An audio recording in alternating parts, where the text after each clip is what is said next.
He is no ordinary man. A powerful arms dealer with significant political connections in India and abroad.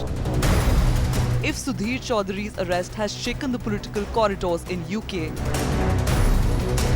the Indian government too seems to be rattled, with tip-offs indicating a bribe scandal in the HAL Rolls-Royce jet engine deal involving the billion-dollar Indian arms dealer.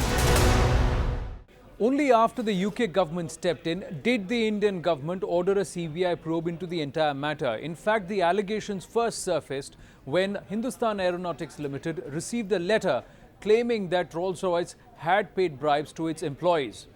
And an inquiry initiated by HAL's Chief Vigilance Officer found credence to these claims. 2 CBI investigations against Chaudhary have been shut by the agency, citing lack of evidence in the past. And it is only after his arrest by the British Serious Fraud Office in London that the government has ordered a probe against him. अगर कोई कहे देश में तो deny करो, लेकिन जब बाहर उजागर होगा तो जांच कमेटी गठित करो या जांच करो और जांच में भी सच्चाई दबाओ।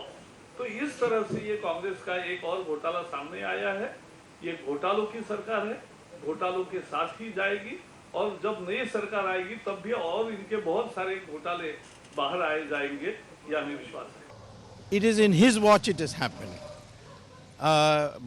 Removing Anthony and bringing some other defense minister will make no difference, because the culture of Congress today is to obey unquestioningly.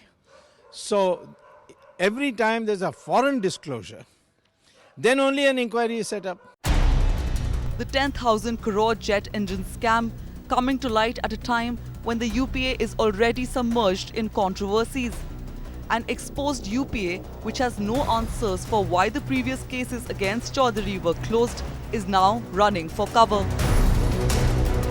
We are inquiring. We are inquiring into all the allegations by a CBI, and as and when the report comes, we will take action. Every deal which was being criticized or some allegations were raised, immediately he issued an inquiry.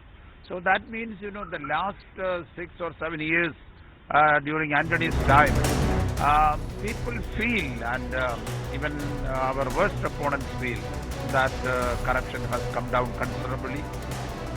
As a torrent of scams hits UPA, can the Prime Minister duck responsibility just because UPA 2 has now hit its last phase? Bureau Report, Times Now.